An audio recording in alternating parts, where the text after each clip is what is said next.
Selamat petang dan salam sejahtera. Saya Daniel Anthony dan anda sedang menonton Sekilas Fakta untuk petang ini 21 Disember 2021.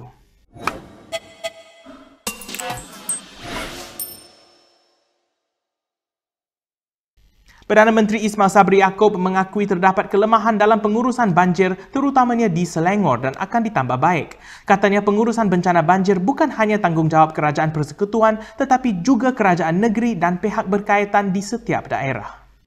Bercakap kepada pemberita selepas melawat mangsa banjir di Jelebu, Ismail yang mengakui terdapat kelemahan koordinasi berkata, dia tidak ingin membela mana-mana pihak yang terlibat dalam situasi begini. Sebelum ini, Agensi Pengurusan Bencana Negara atau NADMA dikritik pelbagai pihak kerana disifatkan gagal dalam menguruskan bencana banjir yang sedang melanda negara. 15 Disember lalu, satu portal berita melaporkan Menteri di Jabatan Perdana Menteri Abdul Latif Ahmad berkata, NADMA hanya menjaga urusan pemberian pampasan dan tidak terlibat secara langsung dalam urusan banjir. Abdul Latif bagaimanapun menafikan perkara itu dalam satu hantarannya di media sosial dan menyifatkan laporan itu sebagai tidak bertanggungjawab. Pada 20 Disember, Ismail mengumumkan Majlis Keselamatan Negara akan mengetuai usaha menangani bencana banjir berkuat kuasa serta-merta susulan kritikan terhadap NADMA. Sementara itu, Parti Muda menggesa Abdul Latif meletak jawatan berdasarkan cara kerajaan khususnya NADMA menguruskan isu banjir.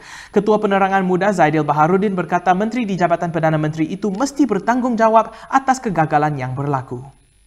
Dalam kenyataan hari ini, Zaidil berkata peletakan jawatan itu perlu dilakukan segera selepas melihat kepada tiadanya penyelarasan dalam menguruskan bencana.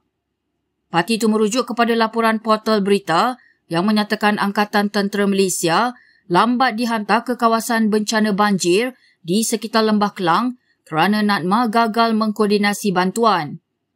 Tambah Zaidil, Muda juga melihat sendiri bagaimana kerja-kerja membantu itu gagal dijalankan dengan lancar berdasarkan pengalaman sukarelawan parti itu di lapangan. Sebelum ini, beberapa mangsa banjir mendakwa tiada penyelarasan antara punca utama kelewatan bantuan di kawasan bencana. Tambah Muda, susulan apa yang berlaku adalah tidak wajar untuk kerajaan menanggung kos berpuluh-puluh ribu ringgit pada setiap bulan bagi membayar menteri terbabit serta segala pegawai dan pengiringnya.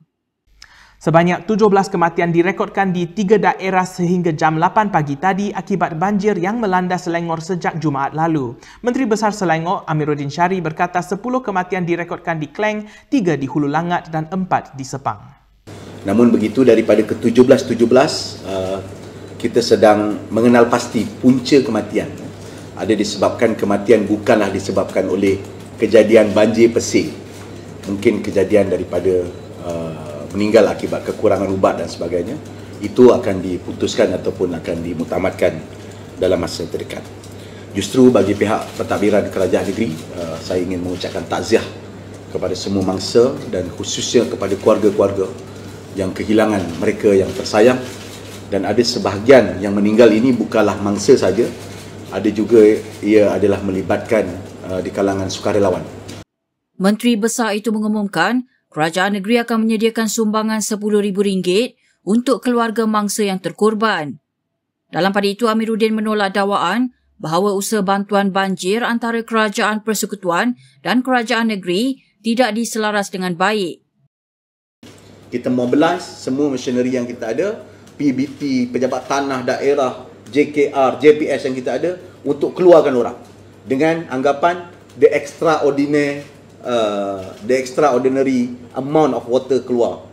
Menjelang malam, after we got the reports, the number is so overwhelming, and because of that, by 8:30 saya telah menelefon Perdana Menteri mengharapkan semua aset dan sokongan federal yang ada untuk mendapat sokongan, dan pada ketika itu Perdana Menteri memaklumkan ia adalah di bawah kelolaan NADMA. Berita seterusnya, situasi yang mendesak telah memaksa mangsa banjir di Taman Sri Muda Shah Alam memecah masuk ke sebuah pasar raya Maidin untuk mendapatkan makanan. Tinjauan Malaysia kini pada hari ini mendapati penduduk yang tinggal di kawasan berbuat demikian susulan terputus bekalan makanan dan kelaparan. Pihak polis semalam juga mengesahkan berlaku beberapa kejadian pecah masuk kedai serba neka di kawasan itu membabitkan Maidin, KK Mart, 7-Eleven dan Pasar Raya G-Mart. Beberapa rakaman kejadian berkenaan juga menjadi tular di media sosial sejak malam tadi. Sementara itu, selepas cawangan pasarayanya di Seri Muda dipecah masuk, pengarah urusan Maidin Holdings Berhad, Amir Ali Maidin tampil mengeluarkan kenyataan.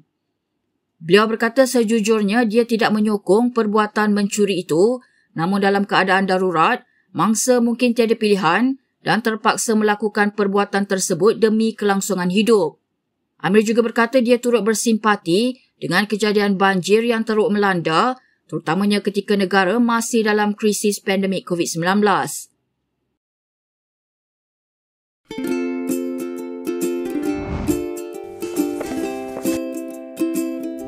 Shellfish, red meat, and beer. If you love indulging in these foods, you may end up with high uric acid level in your blood. These foods consist high level of purine, a substance that will eventually break down into uric acid and be excreted through our urine. It is recommended that the amount of dietary purines should be kept between 600 to 1,000 milligrams per day. Having too much uric acid in your blood can cause attacks of gout. It can also cause kidney stones and blockage in the kidney. The crystallization of the excessive uric acid in your blood can be eased by reducing purine-rich food to only 100 to 150 milligrams daily, maintaining a healthy lifestyle, and consuming urinary alkalinizer like Ural. It consists of sodium bicarbonate, citric acid, and sodium citrate that increases the urinary pH and solubility of uric acid to prevent crystallization. Best of all, it's lemon-flavored and sugar-free.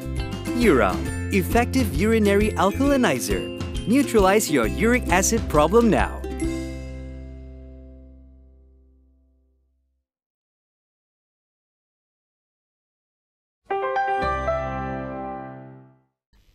Kita sekarang ke perkembangan berikutnya. Banjir yang sedang melanda negara tidak seharusnya dipolitikkan dan bantuan perlu disalurkan kepada semua pihak yang terkesan tanpa mengira bangsa. Perkara itu dinyatakan oleh pengerusi pejuang Dr. Mahathir Mohamad dalam perutusannya kepada ahli parti itu pada hari ini.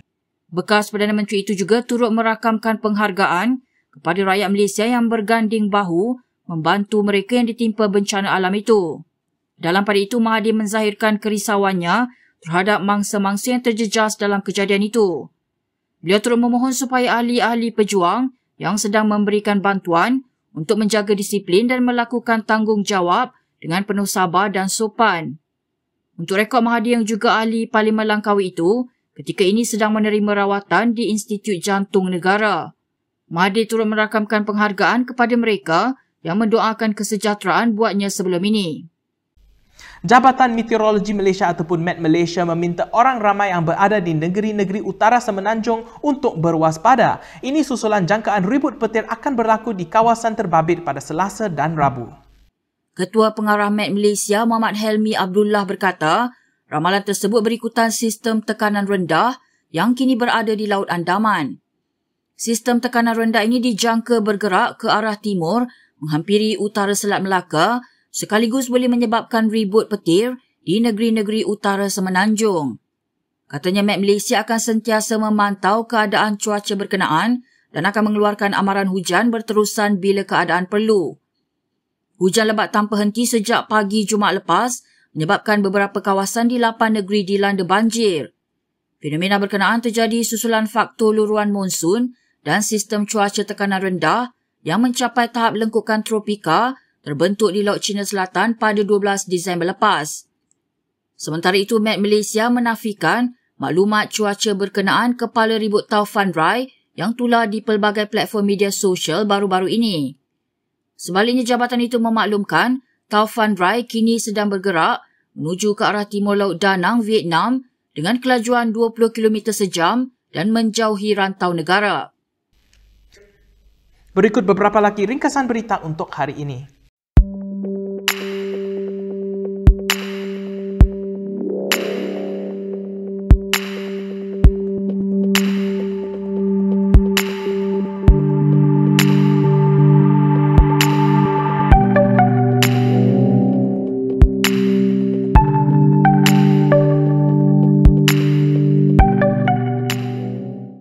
Baiklah, sekian sahaja daripada saya Daniel Anthony untuk sekilas fakta pada petang ini. Untuk lebih banyak berita, anda boleh melayari kinitv.com. Anda juga boleh mengikuti kami di Instagram, Twitter, YouTube dan Facebook. Bila keluar, jangan lupa memakai pelitup muka. Dan bila boleh, sila duduk di rumah, kecuali kalau kawasan anda dilanda banjir.